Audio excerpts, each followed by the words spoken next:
이번에는 제2강 대지와 에너지 순환에 대해서 배우겠습니다.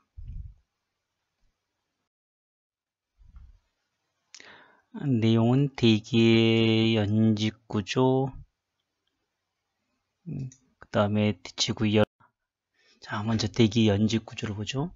지구를 둘러싸고 있는 대기는 약 전체적으로 한 150km, 200km 정도까지 되는데요. 그걸 4개 온도에 따라서 4개의 권으로 나눕니다. 제일 밑에 있는 게 대륙권 약 10km이고, 두 번째가 성층권 약 50km까지, 그 다음에 중간권, 열권 뭐 이런 식으로 나누게 됩니다. 그래서 우리가 제일 관심 있는 건 대륙권이죠. 약 10km예요. 10km가 왜 중요하냐면 요 높이에 여기 보면 온도 변화가 별로 없죠. 그래서 대륙권 안에서는 대류 현상에서 기상 현상이 생겨요. 근데 그 바로 위에 올라가게 되면 기상 현상이 안 생깁니다. 비행기 날아가는 고도가 딱 여기에요. 10km 상공. 그러니까 그 위를 비행기를 타보면 바로 구름 위를 날아가는 걸 볼 수 있죠.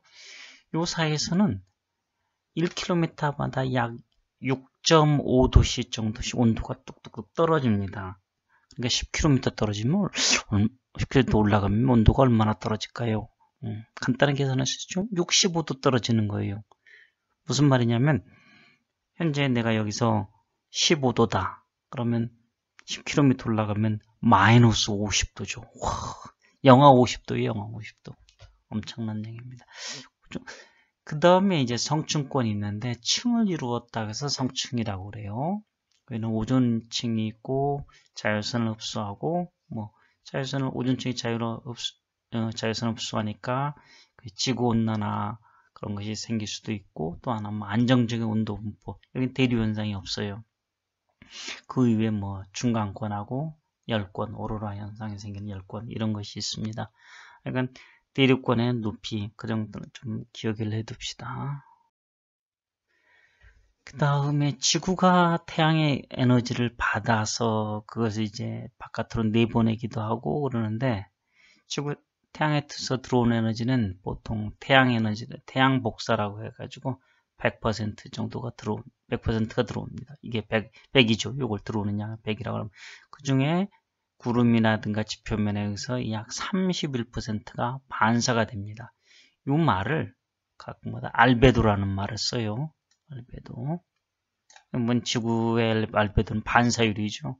약 0.31 또는 0.30 정도 된다는 얘기입니다. 그 다음에 지표면에 딱 도착하면 이게 복사라는 형태로 에너지로 바뀝니다. 복사 에너지가 돼가지고 바깥으로 결국은 나가게 되죠. 그게 69%입니다. 복사 때문에 사실은 이런 생각을 하면 돼요. 높은 산에 올라가면 더 따뜻할 것 같죠? 태양하고 가까우니까. 아니에요. 그렇지 않아요. 지표면에서 생긴 복사 에너지가 올라가면서 되기 때문에 높은 데 올라가면 더 추운 거죠. 아까 대륙권에서 그런 현상이 생긴 것처럼요. 또 하나 온실기체가 있어요. 온실기체는 우주에서 발사된 적외선 복사를 흡수해 가지고 지구 표면 온도를 상승시키는데 가장 중요한 역할을 하는 게 수증기, 이산화탄소, 메탄 그런 것들입니다. 지구의 전체 구성은 질소와 산소로 되어 있죠. 질소가 78%, 산소가 약 21%, 나머지 1%가 아르곤, 이산화탄소 그런 것들이죠. 그 다음에 에너지가 전달되는 건 사실 세 가지가 있는데, 크게 전도, 고체에서나 움직이는 게 전도죠. 액체도 물론 움직이는데 가장 큰 건 고체입니다. 대류는 액체의 경우에 해당돼요. 유체에서 유체라고 해야죠. 기체도 포함되니까 유체에서 유체가 이동됨으로써 열을 전달하는 것이 대류입니다. 컨벡션이라고 그러죠. 또 하나는 복사라는 게 있습니다. 라디에이션. 이 복사는 매질이 없어도 돼요. 그러니까 진공 상태에서 에너지를 전달하는 방법이죠. 태양 및 지구 복사 에너지가 복사의 대표적인 예입니다. 그래서 여기 보면 밑에 불을 피우고 하게 되면 여기 복사 에너지가 올라오죠. 그래서 여기 냄비에 닿게 되면 열이 안 위로 전달이 돼요. 그게 전도고요. 그 안에서 물이 끓으면서 이렇게 순환을 하게 되죠. 대류에서 그 열이 전달되는 거죠. 이런 현상이 지구에서도 통째로 일어난대요. 자, 그러면 이제 공기가 가만히 있지 못하고 순환을 하게 되죠. 그래서 지역 간 온도 차이가 생기기도 하고, 그 온도 차이가 생기는데 고緯도하고 저緯도가 달라요. 고緯도에는 들어오는 에너지보다 나가는 에너지가 더 많아요.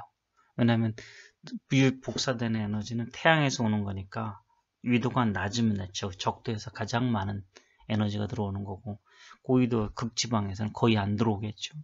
근데 복사돼서 나가는 에너지는 거의 비슷하단 말이죠. 그러다 보니까 어떻게 되냐면 고緯도에서는 유출이 더 많고 저기서는 유입이 더 많습니다.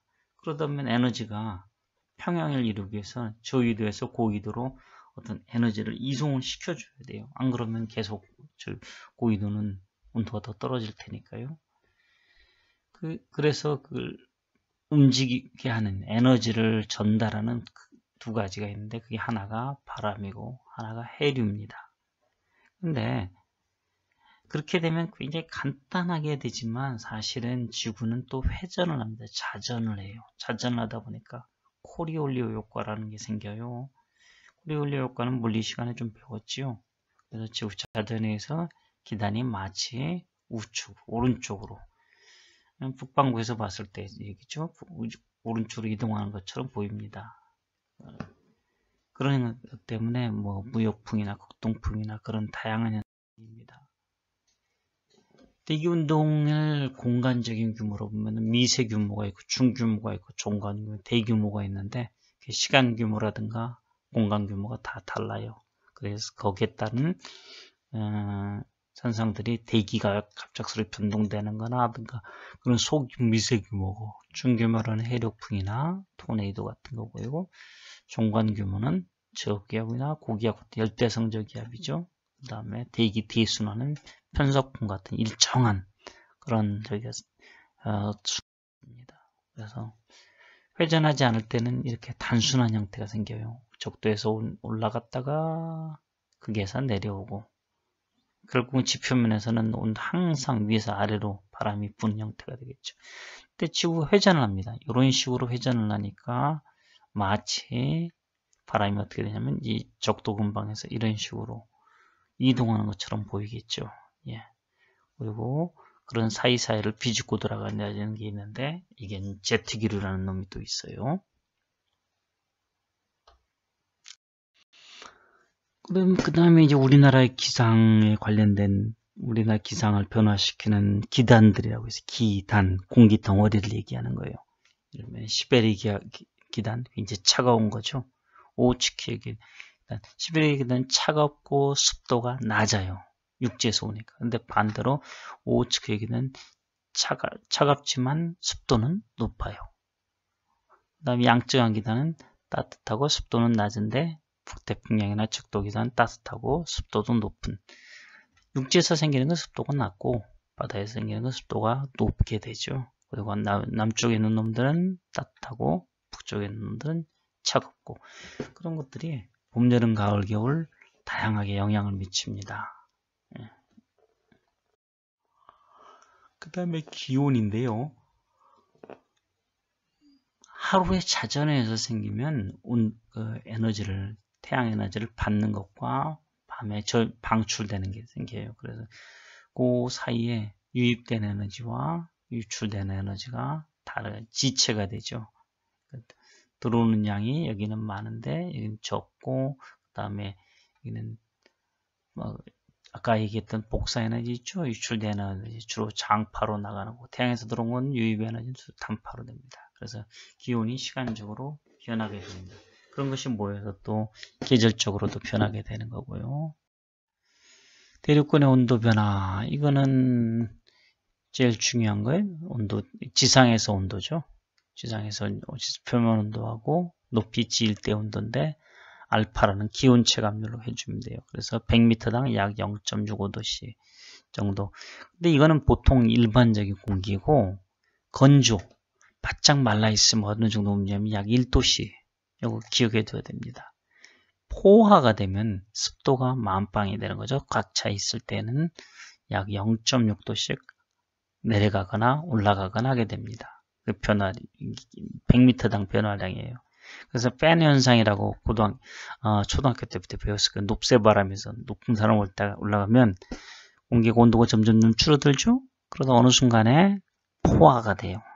포화가 되면 그 다음에 비를 뿌리게 되고, 그럼 여기 상승할 때는 뭐냐면 포화된 상태로 올라니까 온도가 조금씩 떨어지겠죠.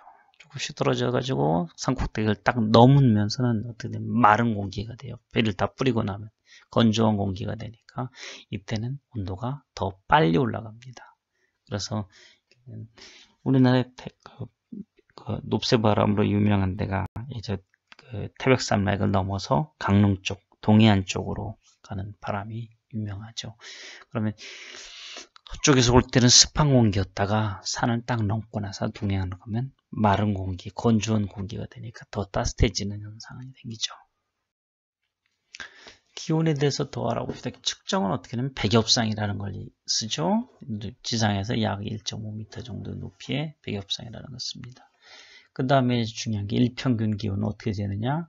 최고와 최저의 하루 중이에요. 하루 중 평균이고, 월평균은 그놈의 일평균을 평균한 거고, 연평균은 12개월의 월평균을 또 평균한 거예요. 이제 기억하기 쉽습니다. 요거 정도는 꼭 기억해 둬야 됩니다. 그 다음에 기압인데 수온기둥 760mm의 높이에 달한 압력이 표준 대기압이에요. 저기로 보면 1013 헥토파스칼이죠. 헥토파스칼이 1013 헥토파스칼이 표준 대기압입니다. 고도에 따라서는 이거는 이제 PA, 이게 표준 대기압이죠. 여기가 갬머가 뭐냐면 공기의 밀도입니다. 단위 중량이죠. 공기의 단위 중량이에요. H는 높이에요. 근데 올라가면 이거는 플러스가 아니고 마이너스예요. 올라가면 올라갈수록 사실은 요 H가 이렇게 이 방향 마이너스, 사실 아래 방향이 플러스니까 올라가면 압력이 떨어져야 되는 거죠. 물의 상태 변화 봅시다. 열이 이동하는 거예요. 열이 이동하는데 알아둬야 될 게 1칼로리는 얼마냐? 1칼로리는 1g의 물을 1도씨 올리는데 필요한 열의 양을 1칼로리라고 그래요. 그래서 얼음과 물이 바뀔 때는 g당 80칼로리가 되고, 물과 수증기 바뀔 때는 600칼로리가 필요합니다. 이 관계도를 좀 기억해 주셨으면 좋겠어요. 고체에서 기체로 갈 때는 승화라고 그러고, 기체에서 액체로 갈 때는 응축, 반 들어가면 증발, 액체에서 고체로 가면 응결, 또 반 들어가면 용해, 이런 얘기죠. 그럼 여기서 여기 관계가 600, 여기가 80, 그러니까 여기서 직접 가면 680 칼로리, g당을 얘기하는 겁니다. 전부 g당. 이런 열 변화가 있죠. 자, 그 다음에 증기압이라는 게 있습니다. 증기압은 대기 중에 총 압력 중에서 수증기에 의한 압력을 얘기하는 거예요. 그래서 우리가 기억해야 될 건 포화증기압, 공기 중에 최대로 포함될 수 있는 수증기 양을 포화증기압이라고 그래요. 그래서 상대수도란 말을 쓰는데, 상대수도는 포화증기압 중에 증기압 곱하기 100, 단위는 퍼센트예요. 예를 들어서 이 공기 1입방미터 안에 포화가 될 수 있는, 최대로 들어올 수 있는 포화증기압이 예를 들면 한 20g이다 했을 때 현재 있는 게 15g이다. 그럼 얼마입니까? 20분의 15 곱하기 100, 75%구나. 이렇게 내는 게 상대습도예요. 그 다음에 꼭 알아야 될 용어, 이슬점 온도라는 얘기가 있어요. 이슬점 온도, 이슬이 생기는 온도예요. 다시 말하자면 포화되지 않은 공기가 현재 여기 있는데 이 녀석이 온도가 내려가요. 내려가면 어느 순간에 포화가 될 거예요. 그 포화됐을 때 온도가 이슬점 온도입니다. 다시 말하자면 이렇게 생각하면 되죠. 자, 현재 온도가 20도예요. 20도인데 가지고 있는 그 수증기 양이 15라고 그럽시다. 15예요. 근데 여기 포화 증기압은 20이에요. 20g. 자, 온도가 점점 떨어지면 현재는 20g이 포화 증기압이지만 내려가다가 어느 순간에 얼마? 15g이 포화 증기압이 되는 온도가 있을 거예요. 그 온도가 예를 들면 13도다. 그러면 이때 이슬점 온도가 얼마냐? 물어보면 13도가 이슬점 온도예요. 이슬점 온도란 개념은 꼭 알아둬야 될 겁니다.